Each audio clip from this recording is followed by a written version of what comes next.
What's up, mini truckers? Ben here, that US Mini Trucks. If you haven't seen us before, we're all things mini truck. We kind of do some walk-arounds, we show some maintenance, we have fun with them. So we're all over the world. We've got subscribers in every continent. It's a lot of fun. Just keep staying mini. We're gonna go out today, take a look at a Honda Acty Attack. It's got low miles, I think like 36,000 kilometers on a 6-digit odometer. So we'll take a look at that, do a walk around. It's a little bit drizzly and somebody had a dog out barking, so hopefully that doesn't ruin our whole video. So we've got a couple Hondas here, but this is the one we're kind of focused on. We've got, I believe it's a 94 model. I'll have to look with the seatbelt tags. Had a dead battery when we got it. Oh, one thing I was going to mention to all the importers, you know, they had that big fire with the Hogue Autoliners in Jacksonville a couple months ago, and it seems like the new procedures, they're disconnecting all the negative battery terminals on all the imports. So on all the mini trucks, they usually have covers over the batteries, and you know, the people at the port, they're not going to take the time usually to really slowly unscrew everything. They just yank them off, and the plastic's old and brittle. So pretty much every truck we've been getting doesn't have the plastic covers, and it's like $100 worth of part. So I've got 10 of them on order. If you need one, let me know, but this is kind of the new procedure, so be mindful of that. And with this one's on these tires, the 24-inch tires. I was telling one of the guys interested in it, you've got a little bit of corrosion here on this tree.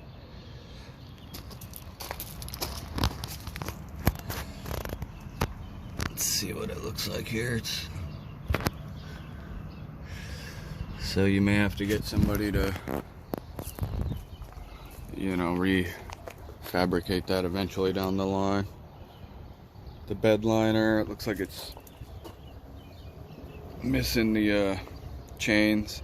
Some of them have the chains right here, so the beds can fold. You'd want to put that. It's got a dent there.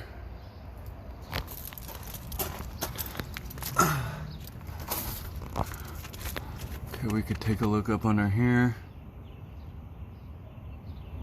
It's got some mud on it. People weren't afraid to use it. This isn't rust, this is just mud.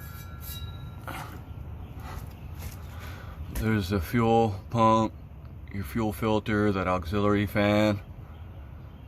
You've got valve cover gasket that would normally be leaking there.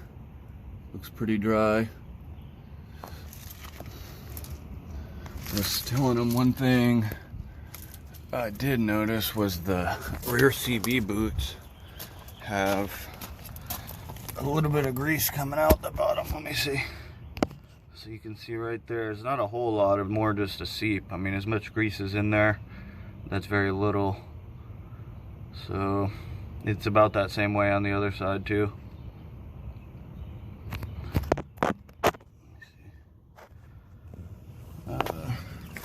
We'll get it out and we'll pull it around, start it up.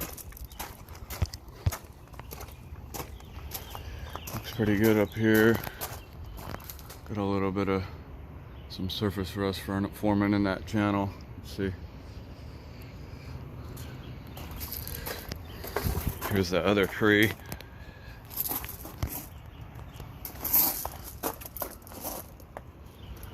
Okay, pretty good on this side, not much really going on. We'll take a look at that CV. Axle on this side.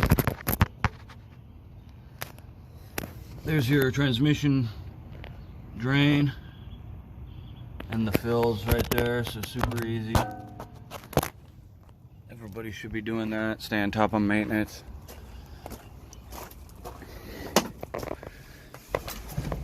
I was meaning to put this little stopper in. Let me see where it is now.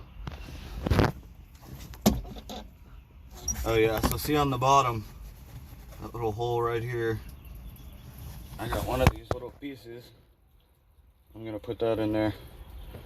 So let me see if I can do it with you on there.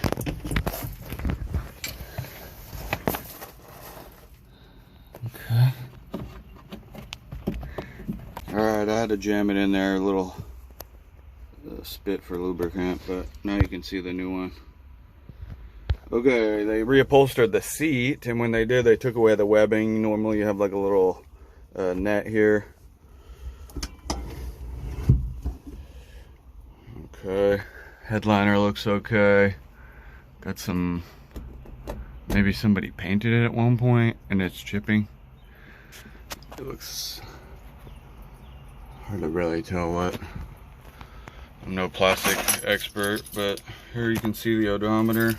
I haven't started this thing, so we're gonna see. You got some engine lights, that's kind of normal. Make sure it's in neutral. Oh, the rear bed work light was on, so that's not. And this one, every time I've started, it starts right up, runs like a champ. You can hear the coolant circulating around.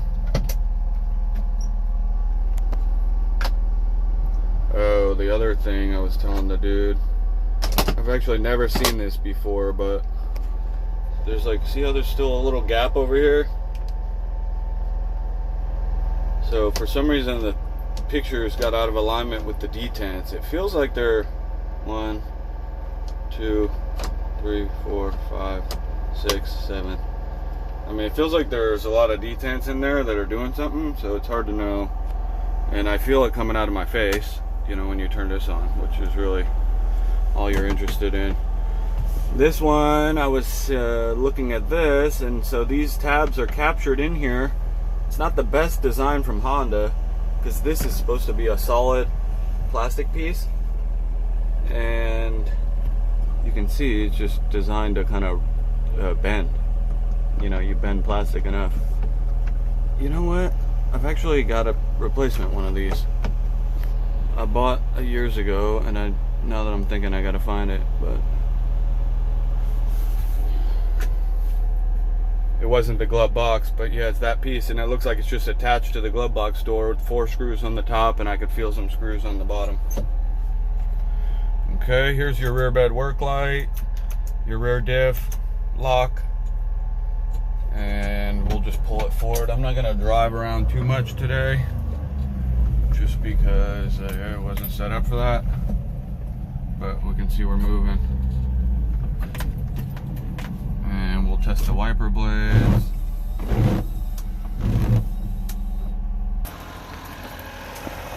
This one, someone's painted over the decals. And there's the exhaust. Oh, you got a little bit of kind of mildew on the inside of this thing.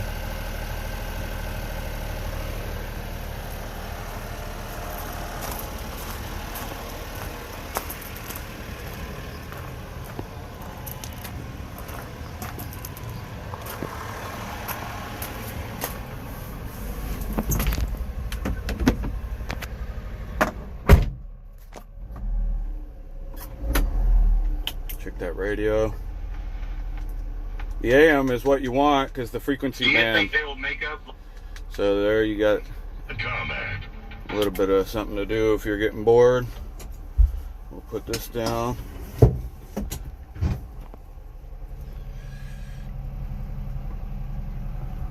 And we'll head back.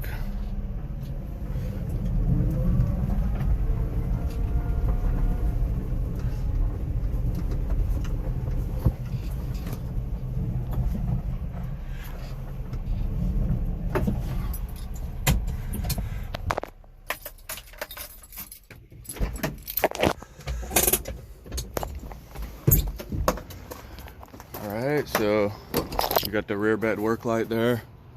Hopefully this helps. You get something out of it. Have a good one. Stay mini. Bye.